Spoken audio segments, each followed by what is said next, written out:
It's the Opperman Report. Join digital forensic investigator and PI Ed Opperman for an in-depth discussion of conspiracy theories, strategy of New World Order resistance, high-profile court cases in the news, and interviews with expert guests and authors on these topics and more. It's the Opperman Report. And now, here is investigator Ed Opperman. Hello there, ladies and gentlemen. Welcome to the Opperman Report. I am your host, private investigator Ed Opperman. Show's brought to you by our wonderful sponsors here that make this show possible.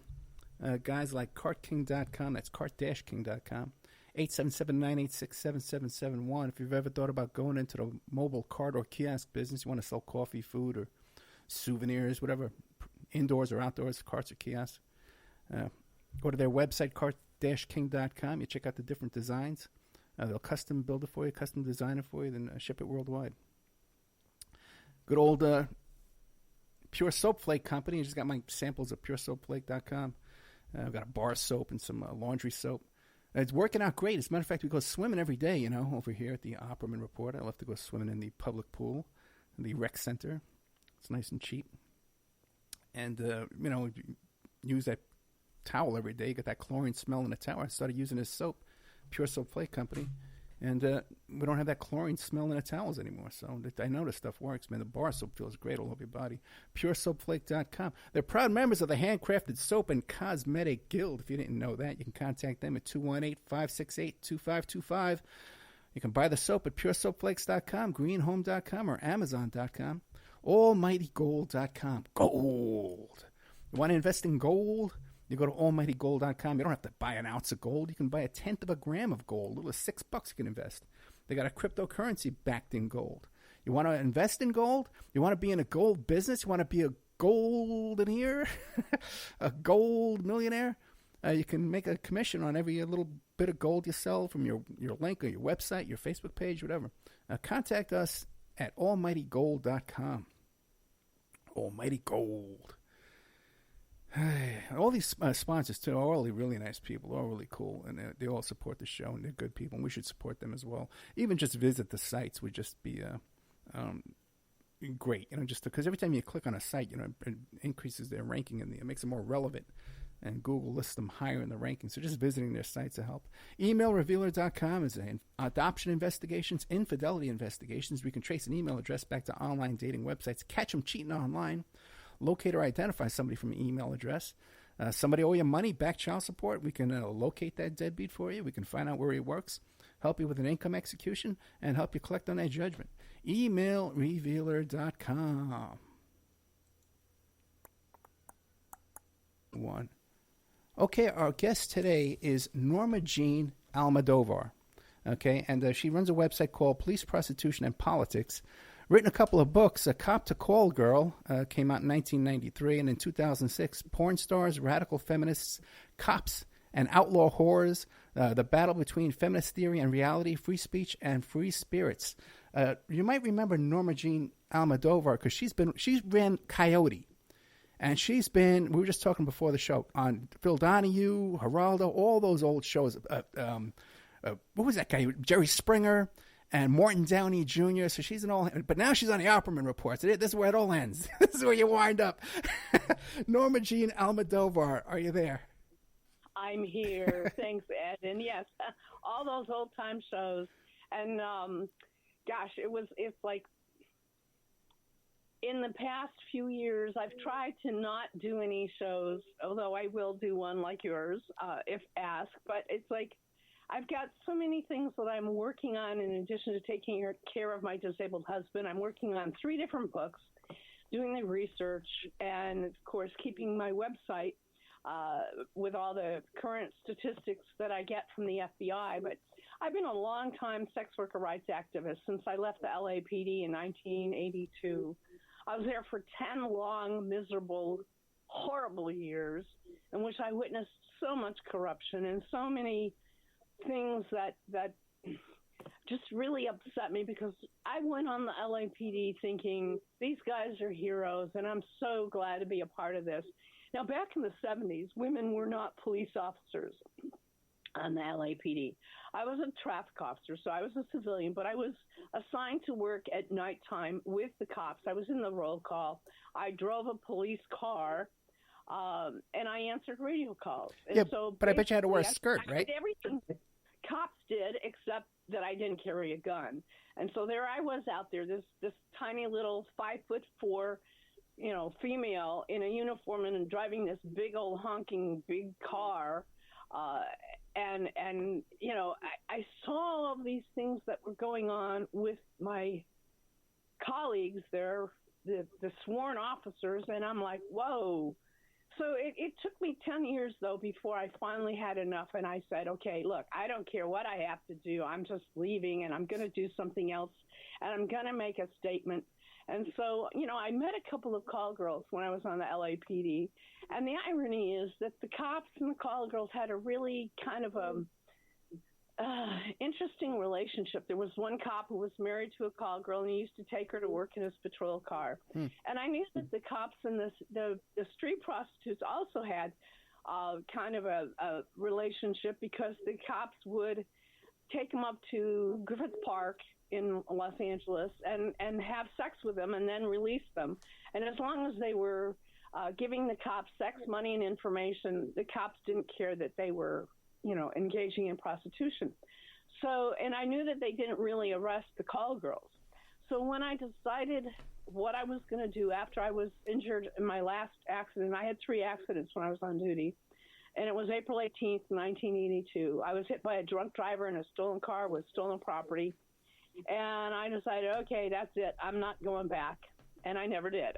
So I decided what I was going to do while I was writing a book. At that time, it wasn't called Cop to Call Girl. I decided that I was going to engage in prostitution. After all, 2 cops had offered me, this was when I was still on the LAPD. There was a captain who was retiring, and he wanted me as a going-away present. So they offered me $200 to be his going-away present. And I said, if I'm going to be a prostitute, you guys are not going to be my pimps. So I declined that generous offer. But nevertheless, that kind of intrigued me, that I could earn a living while I was going out talking about police corruption. So, and I met a call girl when I was on duty, and so I called her after I left the LAPD, and she introduced me to the madam she worked for, and I started working. And essentially, when I started doing talk shows, I said I'd rather be a whore than work for the LAPD in any capacity. And, of course, that kind of annoyed the LAPD, especially when I started talking about all the things that I observed when I was there.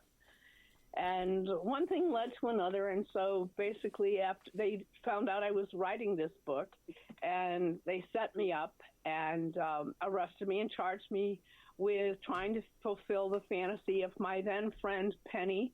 She was like 6'2", weighed almost 300 pounds, and she said if she had a fantasy of being a call girl, if she was young and attractive, she'd make $1 million. But she was 50 years old then.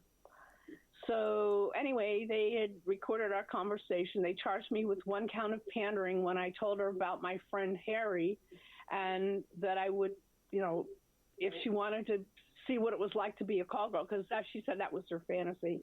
And unfortunately for me, they were setting me up. And even though the date never took place, I was going to pay for the date because my client didn't want to see someone that was that unattractive. I said, if I give you the money to pay her with, will you see her? So he agreed to that. So there was just a conversation. That's all that ever took place. But nevertheless, I was arrested, charged with 1 count of pandering, which is a felony in California and carries a mandatory 3 to 6 year prison term on the first offense with no prior convictions. If you commit rape, robbery, assault, mayhem, and murder, and you don't use a gun, you can get probation. But if you try to fulfill someone's sexual fantasy and there's money involved, even if the money never changes hands, you must go to prison for 3 to 6 years. And so I was charged, and essentially I went to court, and the judge, my attorney didn't bother to defend me. Penny got on the stand and said the reason she did it was to stop me from writing an expose on Los Angeles police. That was the headline of the newspaper article the next day. So it was clearly about what I was doing, exposing police corruption. And nevertheless, I was convicted because my attorney did not bother to defend me. The judge decided to go around the mandatory law, and he sent me to prison for 50 days to be studied to see if I was dangerous to society. And the good news is that when I ran for office the following year, I had state certification that I wasn't a danger to anybody. But what happened is that after I was released from that 50-day evaluation, the DA said they weren't going to appeal my sentence, but I kept going on talk shows and pissed them off even more. So a year later, they appealed my probation on the grounds that my crime was worse than rape or robbery because I was commercially exploiting my law enforcement past to draw on scandalous escapades that undermine respect for the law. And so then my sentence of probation was overturned after serving 2 years and 7 months of violation-free probation. I was resentenced to 3 years in state prison. So off I went to prison. That's when 60 Minutes came in and interviewed me. And, then I was at work furlough for a few months before I was off of, out of prison entirely. And I was sexually assaulted by a corrections officer. I didn't say anything at the time until I left. I told the supervisor that I had been sexually assaulted. And he said, well, it's your word against his, and you're a whore, basically. And so, your word against him, so we're not going to do anything about it. So as soon as I got out, I went on Sally Jesse Raphael show. Well, you know what? Let me interrupt you for a second there, Norma Jean, because your line is breaking up a little bit, okay? Okay, Norma Jean, you were telling us about the Sally Jesse Raphael show. Right. So right after prison, I went on the Sally Jesse Raphael show, and I explained that I had been sexually assaulted while I was incarcerated. And so when I got back to Los Angeles, I was contacted by the Department of Corrections, and they said, why didn't you tell us that this happened? I said, well, I did, but, nothing was done about it. So what happened is they did an investigation and discovered that this guy was doing this to every female that went through the work furlough house. And so what happened to him is he was transferred to work in an all-male prison. He was not arrested. He was not charged with a crime. And the irony is, here I was arrested and charged and sentenced and went through all of this prison time because I made a phone call to get someone laid and there was money involved. And this is, of course, just spurred me on to further take on this cause of decriminalizing consenting adult commercial sex.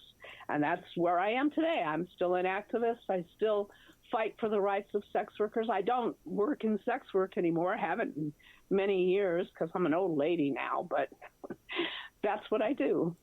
Okay. Let me ask you a couple of questions. First of all, you mentioned that this correction officer sexually assaulted you. Now, did you see that rampant with other correction officers as well? Or was this the only one doing it? Well, I mean, I'm sure that there were others doing it. I know they were doing it when I was incarcerated. In fact, one of the women got pregnant by one of the corrections officers.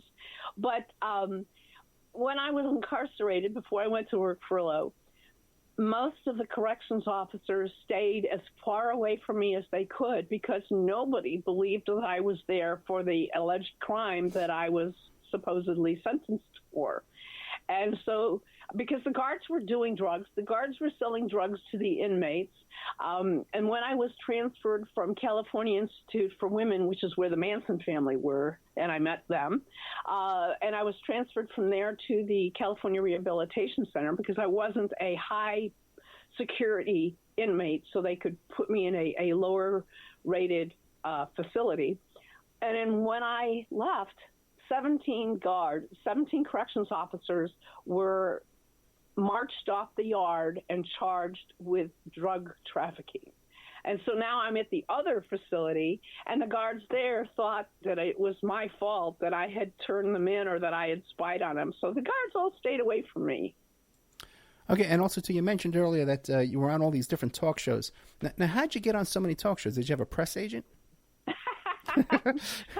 No, I didn't have a press agent. Everybody kept calling me. I mean, all of these talk shows, they basically called me directly because I, made myself available to anybody that wanted to contact me.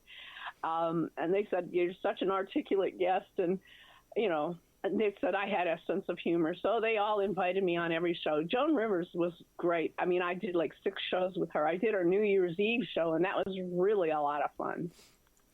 Oh, really? Like rocking New Year's Eve? That must have been great, I'm sure.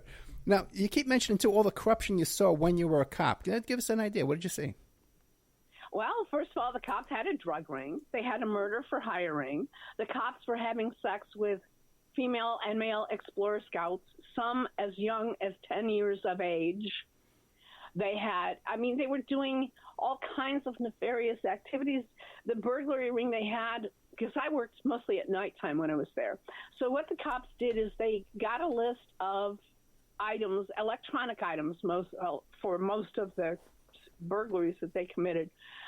They had a list of what other cops wanted. Then they would go.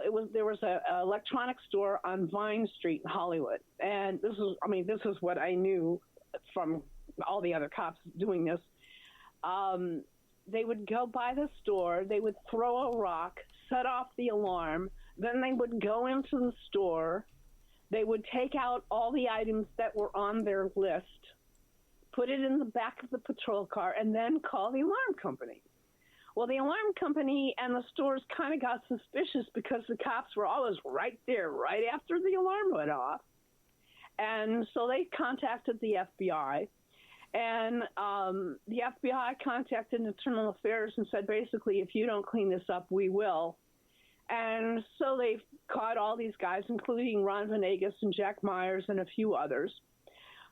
And in doing this investigation, they also found out about the cops that were having sex with the prostitutes on duty and all the other things. They found one of the cops had a yacht theft ring. And, of course, they were already being investigated for having sex with the female and male Explorer Scouts. So all of these things were going on. And since I worked at nighttime and there was no way not to know what was going on, I was just like, my God, I'm working for the Blue Mafia. It's funny because when you mention that story about about how they would have their own burglary ring, and set off the alarms, and I heard those same stories from the cops in the Bronx again from the 70s, because I'm a private investigator. I deal with a lot of cops and stuff like that, and my partner was an ex-cop and stuff, and his dad was a cop, and I heard those exact same stories. I guess it was rampant across the country. It was. Yeah. It still is. I mean, every single day there's another story. In fact, there were so many stories of the domestic violence and the cops having sex with children and all of this. I was making long lists, and I had to stop because it just got overwhelming. I mean, I have all the articles, and I will update those lists, but it was just too much. Yeah, there's a couple of Facebook groups out there that constantly post articles about law enforcement that get caught sexually assaulting children. And it seems like to be like a much higher percentage than the average. Have you seen any statistics about that? I don't know what the statistics are on that, but it's very high. Well, I do know one of the statistics, and that is, according, it's like there was a study done on the commercial sexual exploitation of children in the U.S., Canada, and Mexico. And one of the things that came out of it was that of the children who were victimized by adults, 96% of all cases of child sexual exploitation was at the hands of someone the child knows and trusts, like priests and preachers and teachers and cops and other people who are known to the child. That's 96% of all those are people they know. Now, you keep mentioning these Explorer Scouts and the cops who were molesting these Explorer Scouts. Did anything ever come of that? Any kind of convictions or arrests? Well, yeah, I mean, there was a whole big scandal and a lot of arrests, not too many. They just basically were investigated. One of the things that really stood out to me was this one cop named Michael Casados. And he was caught in the 70s, because I was there from 72 to 82. He was caught in the late 70s, and he'd been having sex with a like an 11-year-old or 12-year-old. And he was not fired. He was given a suspension. And that's what happened to most of the cops. They were given a suspension, like 50 days or whatever. So he didn't lose his job. So then 10 years later, back when I was going through all of my legal troubles with the LAPD, he got caught again. This time he got caught having sex with this girl. She was 15 when he got caught. They'd been having sex for 5 years, which means God. She was 10 years old. Okay, this time he got arrested and charged, and he had the same judge that I had, Judge Aurelio Munoz, and he was sentenced to probation. Well, the thing is, just think about it, right? Because normally cops, they arrest somebody, right? The first thing they want to do is flip that guy and get other cases. Right. So if they bust another cop, the last thing they want is other cases, because all he's going to talk about is more cops. You know what I mean? They got to let him go. Yep. Get out of. No, I mean, and nothing of the burglary ring that was going on. In the end, nobody went to jail. Now, Jack Myers, who was one of the cops that got caught, Jack and Ron Venegas. Jack Myers was on his way downtown. He was in his pickup truck on the Simi Valley Freeway, and on his way downtown to give his deposition, his car went off the road. He went into a coma and he died. The other key witness in the burglary ring was a prostitute named Sandra Bowers, and she was murdered in a motel. Her throat was slit, and rocks in her mouth. So now the two key witnesses are dead, and so nobody went to trial on the burglary rings. Nobody went to jail. Let me ask you one more question, then we'll take a commercial break. You mentioned earlier, too, that there was a 3-year mandatory minimum for your charges. Right. Why do you think that would be? Why do you think that they focus these arrests on prostitution and stuff like that? What are they trying to get out of that? Well, the whole thing is that people are thinking that prostitution is a horrible thing, and no woman would ever want to be a prostitute, and so therefore we got to protect the purity of women, et cetera, et cetera, et cetera. Because what when they appealed my probation, they did this appellate brief, and in it said that my crime was worse than rape or robbery because I was commercially exploiting my law enforcement past. But they also said stuff like, in terms of impact, whereas rape is accomplished by one act of force, pandering can lead a woman into a lifetime of shame and degradation. So there's all of this morality wrapped around the issue of prostitution. And it's like, okay, we finally got over the morality against homosexuality.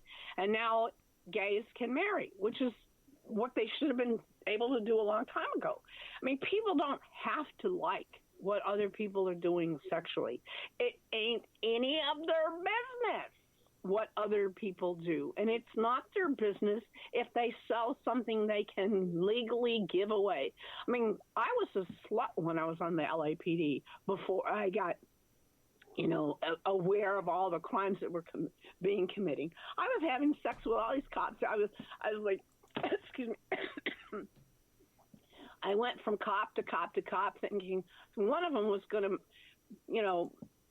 let me have sexual pleasure. But cops think making love is like using their gun. All they have to do is take aim and shoot. Most can't get it out of the holster before it goes off. I always hear, too, from sex workers that cops don't pay, that they go in there and then they wind up not paying. Well, that's very true. They don't pay because, it's like, okay, we got something to offer you, and that is we won't arrest you. Yeah. All right, let's take a little commercial break. We're with Norma Jean Almodovar, and her website is called policeprostitutionandpolitics.com. She's written a couple of books, and she's writing 3 more, too. Books that you can find out there right now is Cop to Call Girl, came out in 93, and Porn Stars, Radical Feminists, Cops, Outlaw Horrors, The Battle Between Feminist Theory and Reality, Free Speech, and Free Spirits. We'll be right back after these messages with more of Norma Jean Almodovar.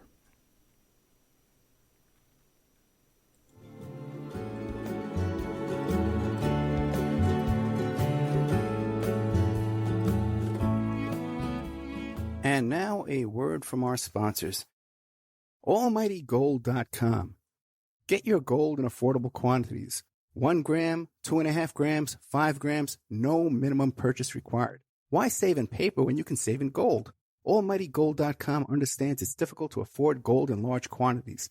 No one can afford an ounce of gold. This is why Almighty Gold has introduced to you Carat Bars, a most reliable company where you can buy gold in minor quantities from as little as 1/10 of a gram. That's like $6. Each gold bar is inset into the Carat Bar frame, which is a standard credit card size, and it's covered by a safety laminate. It's imprinted with a unique DNA for counterfeit protection and provided with a blacklight authenticity signature on the front. Gold, AlmightyGold.com. They have a cryptocurrency backed in gold, and you can become an affiliate at AlmightyGold.com and make a commission from any gold that is purchased from your affiliate link. It's contact us at almightygold.com. That's their email address. Contact us at almightygold.com. Gold! Have you ever thought about opening your own mobile cart or kiosk business? Maybe add new point-of-sale locations across the country quickly, or bring in revenue by adding coffee, food, or retail services to your office building, warehouse, or lobby? CartKing.com is the answer to your needs. CartKing.com is a North American designer and manufacturer of the finest mobile retail, coffee, food carts, and kiosks that money can buy. For 20 years, CartKing.com has been working with clients across America to provide indoor and outdoor carts and kiosks for any application. That's www.cart-king.com. Give them a call at 877-986-7771. Tell them Ed Opperman sent you.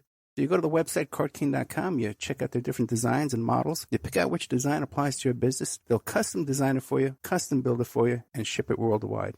CartKing.com. PureSoapFlakes.com. 218-568-2525. Have you ever heard of Castile Soap?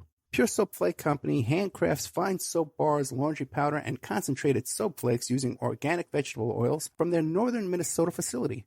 Bathe your body and wash your clothes with pure soap products that are free of fragrance, GMOs, palm oil, sodium lauryl sulfate, and synthetic additives. Keep it clean, folks.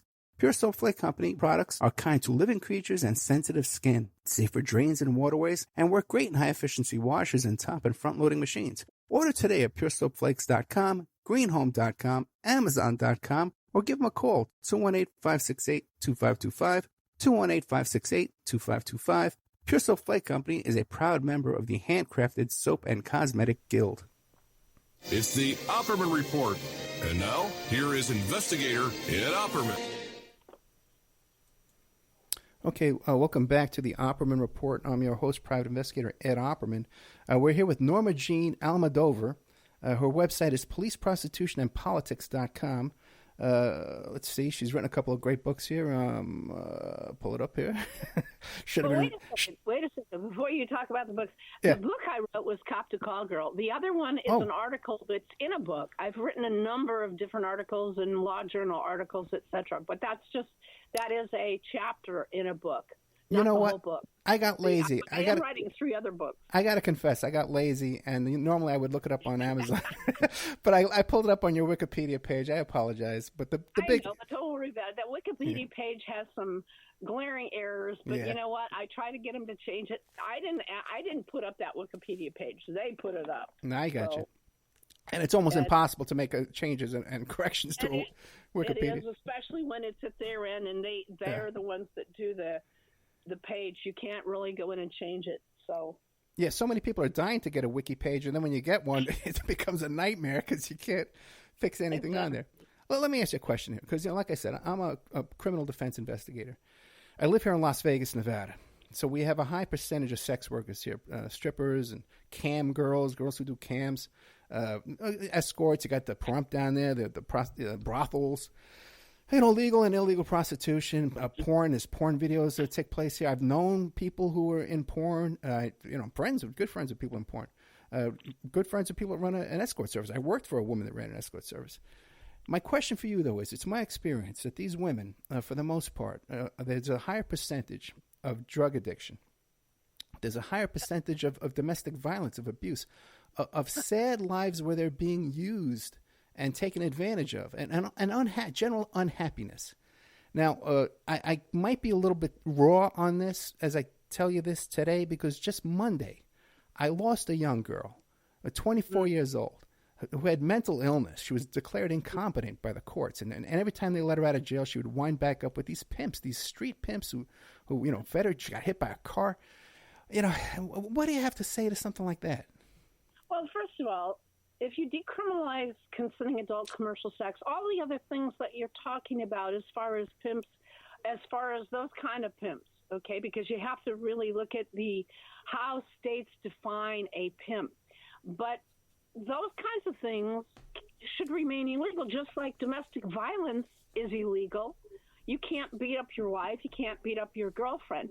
All of those things that are similar to other relationships. And because prostitution is really kind of like between a job and a personal relationship. So it has elements of both. And because it does, there are people who are victims of domestic violence who are sex workers. There are people who are victims of drug abuse, just like any other group of people. And I know an awful lot of cops that were drug users too. But these things, first of all, I believe drugs should be decriminalized. I don't believe people should do drugs, but it should be decriminalized because putting someone in jail or prison because they ingest something that somebody else finds morally objectionable to is one of the reasons why drug use has become so prevalent. It's just like when we prohibited alcohol. I mean, people were still doing it, but there were people that were dying because, first of all, the government put stuff in alcohol so that it would kill them. But relationships in fact, I think we were talking before the show, I was giving you some statistics on rape, domestic violence, and sex trafficking. Okay, so this is from the FBI. From 2014 to 2017, there were a total of 1,470 confirmed cases of sex trafficking, of which 72 were minors. That's 4 years. Okay. In that same time period, there were 1,433,620 reported cases of rape and sexual assault, not related to prostitution.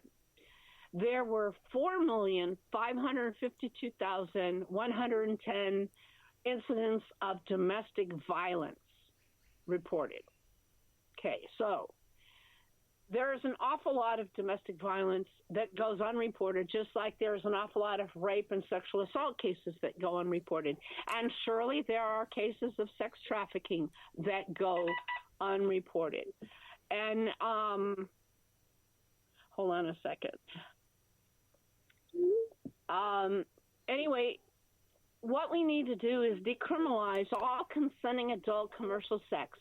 That leaves intact all the laws that would affect anybody else in any other type of relationship. Now, going back to the word pimp, under the law in California, a pimp is anyone who lives off the earnings of a prostitute in full or in part, regardless of whether or not the prostitute wants to give money to her family, her friends, her landlord, her husband, anybody else that gets any money from a sex worker under the law can be charged with pimping.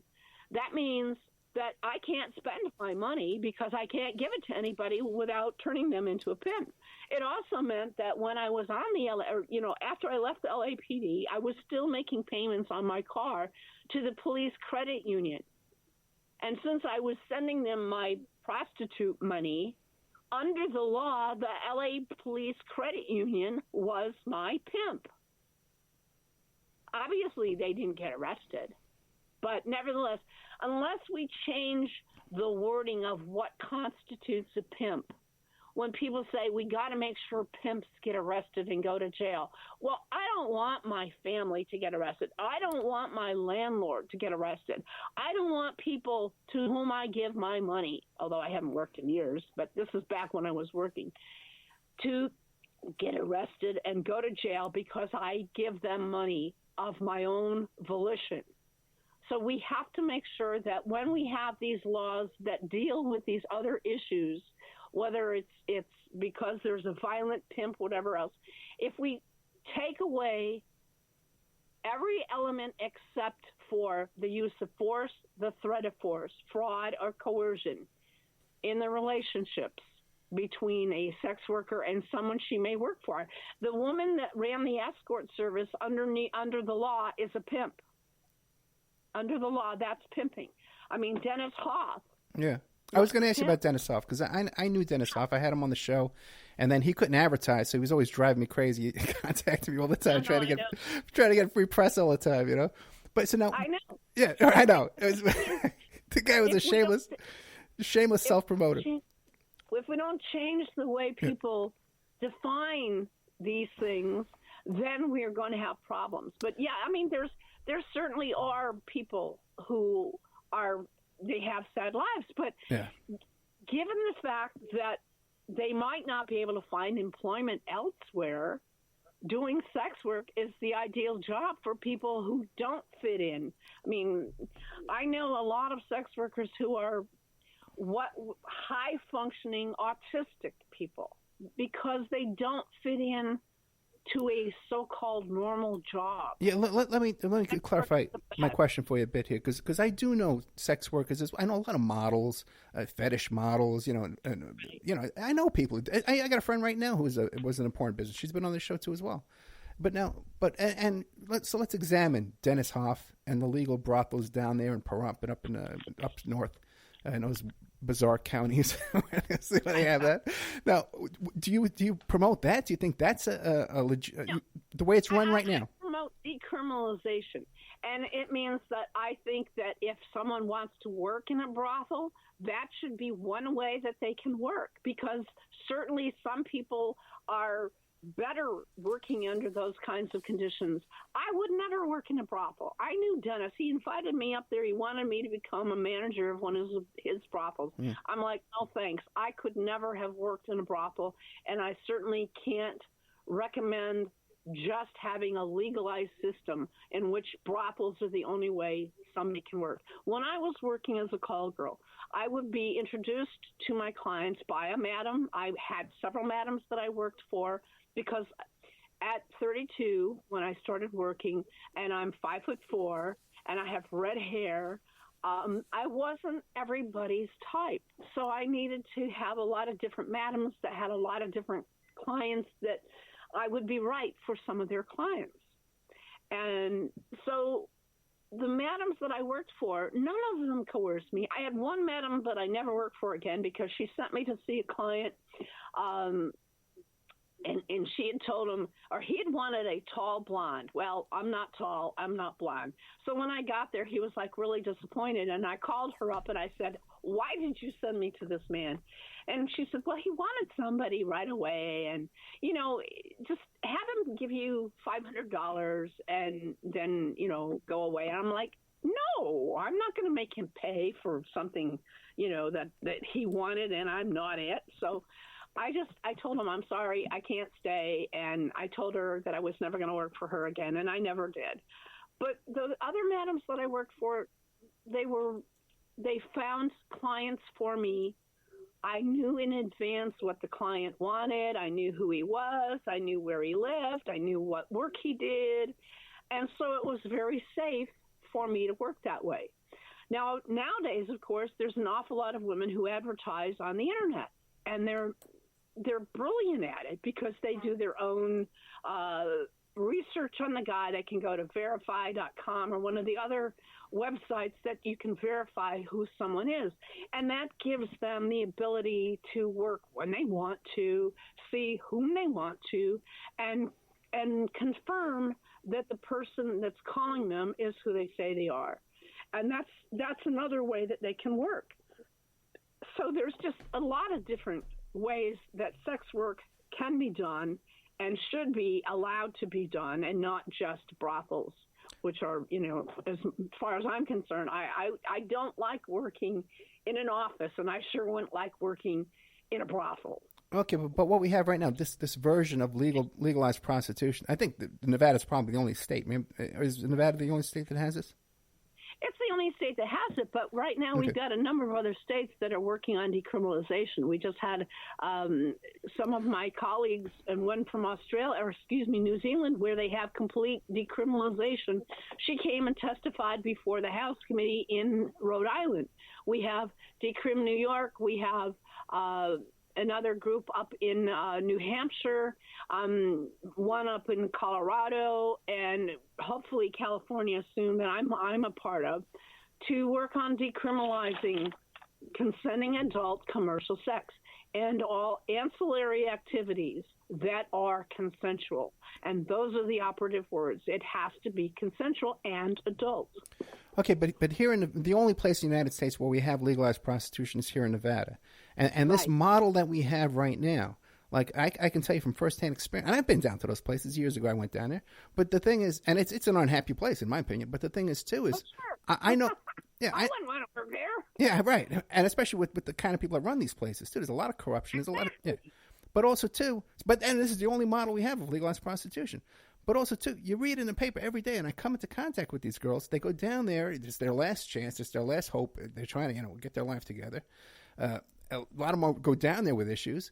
And then they show up down there. They run them for warrants. They check their bags. They find drugs or something like that, and they wind up in jail over it. A lot of people who go down there to work wind up in jail.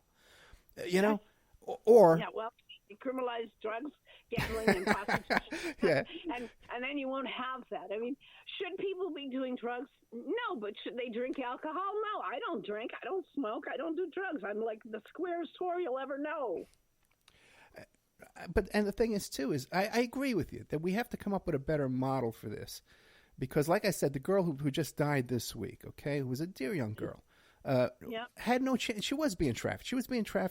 I guess she was going along with it, but she had she wasn't competent to make these decisions in her life. And no help for her. Every contact with the police wasn't to get her help. It was to get her arrested again. And exactly. Right. That's so wrong. Right. It's like, hey, if you're worried about it, instead of spending the hundreds of millions of dollars going after, quote, sex traffickers and sex trafficking and considering all commercial sex to be sex trafficking, it's like considering all marriage to be nothing but domestic violence. Domestic violence is a terrible, horrible thing, whether it's in marriages or whether it's in a situation where you have a pimp and all that. It's a terrible thing.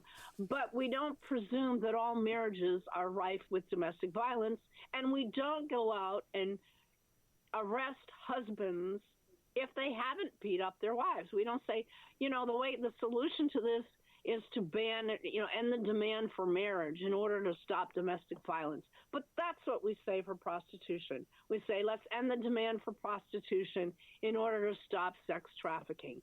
Well, as the numbers I gave you, the police can't arrest all of the rapists.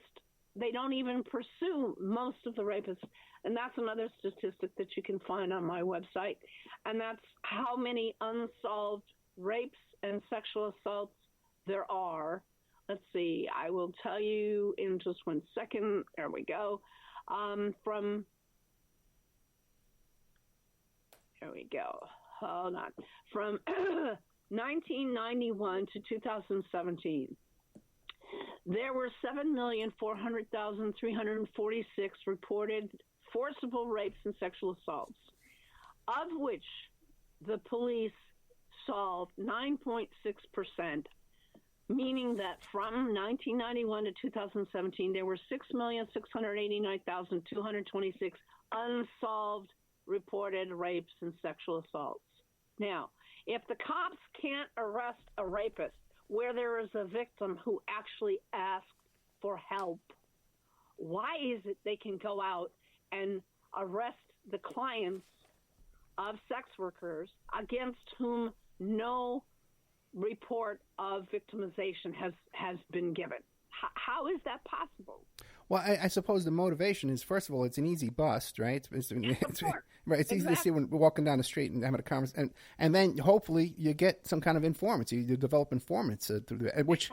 No, it would be your experience, too, as well, as I know it is mine, that these people who run these escort services are widely known as informants to the police, and also to blackmail. There's a lot of blackmail that goes on in this business. Yep, absolutely. Yeah. You've got all of that. I know and decriminalization have informants telling on which women are being beaten up by their husbands. But it's not going to end the blackmail. Well, the blackmail wouldn't come at the hands of the cops. I mean, because a lot of the cops are doing. Yeah, that's right, cops do.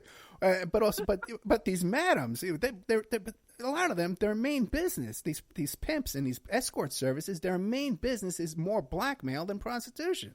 Well, and that would be eliminated How? if we decriminalized it, wouldn't it? No, it wouldn't, because still it's the same exact thing. If this guy's doing something he's embarrassed he's doing, and I have film of it, and maybe he's with a man, maybe he's with doing something bizarre, an extreme fetish, you can still contact all his neighbors and friends and blackmail this guy for a ton of money. You could, but except that because the man is not doing anything illegal anymore, he can fight back, and he can, because, extortion and blackmail is illegal. But it's doesn't change. Yeah, but it's still, I know, but still the fact that you can still go to the cops even if you weren't embarrassed for blackmail and just say, I was involved in it. Anyway, but we can go on for that forever. I have a question for you too as well.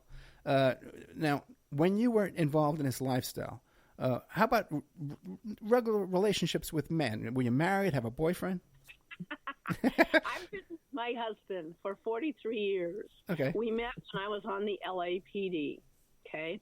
He was the first man that ever thought of my sexual needs before his. This man I am still madly in love with. I was like 6 months into our relationship. He was such a gentleman. I mean, for 6 months, he didn't touch me, and I thought he was gay. It turns out he's not gay. He just was a gentleman. Anyway, he allowed me to explore my sexuality. And when I decided to become a call girl, this is what I learned about him after I told him this is what I wanted to do. When he was a very young man, he's older than me. He's 18 years older than I am. He had run away from home in Tennessee because he was working in the coal mines back then. And he ended up in New Orleans. First, he worked on a shrimp boat, and then he found his way to a brothel in New Orleans where he worked first as a towel boy and then as a bouncer. And the women there taught him everything about sex and how to please a woman. And they taught him really, really well. And so here's a man who understood that prostitution didn't mean that you couldn't have someone that you loved as well as just provide pleasure to others and get paid for it. So when I decided to become a call girl, I didn't know that yet. I told him, I said, honey, look, this is what I want to do, and this is why. I want to go out there. I want to change things. I want to expose police corruption, et cetera, et cetera, et cetera. And I said, if you feel like you have to leave, I'm okay with that, but this is what I have to do. And he said, his main concern was that I not become hard and jaded. And I said, honey, if I haven't become hard and jaded after 10 years on the LAPD, seeing what I saw, then surely making people feel good, providing pleasure to others, and getting paid a lot of money for it, I'm not going to get hard and jaded. So, and I didn't become hard and jaded of doing, providing pleasure. But we've been together. I mean, he understood that this was a job for me. Okay, well, now let me ask you a question, okay? Because obviously, you were lucky. You were lucky to meet a man who grew up under those conditions. Not every man does, and found a man that was understanding. And I totally agree. I have no judgment against anybody. What anybody does. I've been around too long. I've done my own stuff. What do I care, right? But the thing is you got to admit that your pool. If you're a woman in this kind of business, the pool of men that you can hope to have a relationship with is diminished. Because not every man grew up in a brothel. Not every man is open-minded. Not every man, right? You're right. It's not the same for a lot of women, but there are other men who do understand that this is a job and they don't get jealous. Right. Jealousy is the most idiotic thing that people can have. I mean, it's like either somebody wants to be with you or they don't. If they don't, then move on. You know what? Get over it. But unfortunately, people just, I'm an atheist, but people usually, it's a matter of religion that they still can't get over. And it's like, okay, sex is bad, sex is immoral, unless I'm going to have babies and all this other stuff. But it's like, yeah, that was never for me. I come from a fundamental Baptist family. I was enrolled in Philadelphia College of the Bible when I was 18. I was going to be a missionary. I have 14 siblings. I mean, I have. Wait, but 13. instead you learn the missionary position, right? What is your position on missionaries there, Norma Jean? I became a missionary, but a whole different missionary. Yeah. Wait, let me interrupt you for 1 second, because I did read in your bio and stuff like that somehow you became involved in a cult. What kind of cult was this? I did. Well, it was a religious cult, I think it was, and for a few months I was involved in that, and I had come to California to see my aunt who lived out here, and visit a friend from New York who was also out here, and I got kind of snared into the group. Excuse me. For a few months. That's where I met my first husband, Mr. Almodovar, and do you know the name of the cult? Do you remember? It was just called the local church. Okay. But anyway, yeah. So and then I'm like, no, what am I involved in this for? I'm an atheist, because I decided I was an atheist by that. After I graduated from high school and I went down to New York City, I'm like, this is, I don't believe this. So anyway, there I was, involved in this cult for a very brief period of time, and then I left. I mean, I'm just not a joiner of groups, so I didn't fit in well. We're running out of time. We only got about 4 minutes left. What would you like to cover toward the end here? Well, let's talk about the books that I'm working on. Oh, yeah, definitely. Yeah, let's do that, yeah. Okay, one of the books is called Dishonored Badge, Broken Trust, The Immoral Consequences of So-Called Moral Laws. And obviously that's about police corruption that I've been researching for the past 40-some years. One of them is called Cops, Hoes, Preachers, and Politicos, Commercial Sex Scandals in America. And the last one is Old Whores and Aging Madams, Pimps, Rent Boys, and Porn Stars. And that has to do, obviously, with the sex worker rights movement in the United States. That brings up another issue that I'm sure you've explored, because as you start getting older, then you're what do you do for an occupation as you age in this kind of business? Well, had I not been in so many accidents on the LAPD and my husband were not disabled that I need to take care of him, I have colleagues that are still working in their 60s. So you have clients that are aging as well. I mean, if I were still working, I think most of the clients that I had have all passed away. But yeah, but then again, too, I would suppose you, because you have that personality, you have a very, you know what I mean, an attractive personality that can attract people. So you would maintain relationships with your clients. Where maybe, absolutely. My clients were the best. I mean, I had a couple of clients that they came over and had dinner with me and my husband, and one of them helped my husband work on her car when it was broken down, and one of them took him up to prison when I was in prison, and so he could visit me because our car was broken down. So, you become friends with your clients.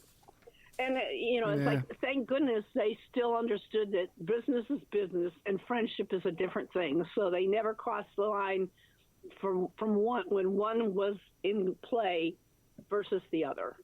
Yeah, in any kind of business, I suppose you become friends with your clients.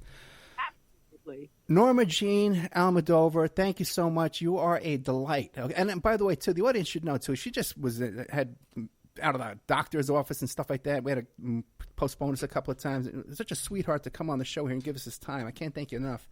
The website is policeprostitutionandpolitics.com.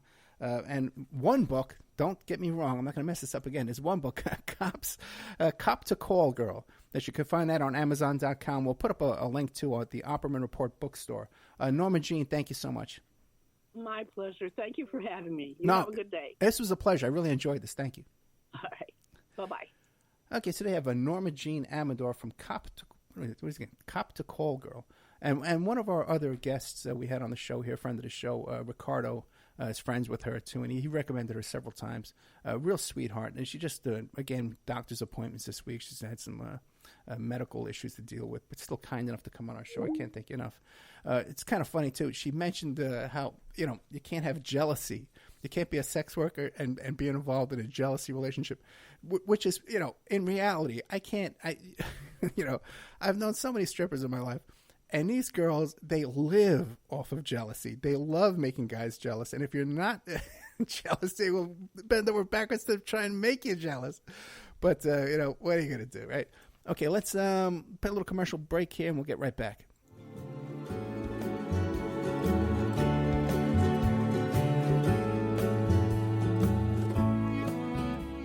And now a word from our sponsors. AlmightyGold.com. Get your gold in affordable quantities. 1 gram, 2.5 grams, 5 grams, no minimum purchase required. Why save in paper when you can save in gold?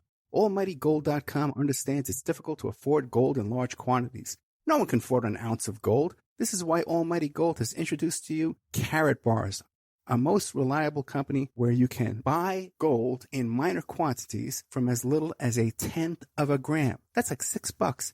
Each gold bar is inset into the Carat Bar frame, which is a standard credit card size, and it's covered by a safety laminate. It's imprinted with a unique DNA for counterfeit protection and provided with a blacklight authenticity signature on the front. Gold, AlmightyGold.com. They have a cryptocurrency backed in gold, and you can become an affiliate at AlmightyGold.com and make a commission from any gold that is purchased from your affiliate link. It's contact us at AlmightyGold.com. That's their email address. Contact us at AlmightyGold.com.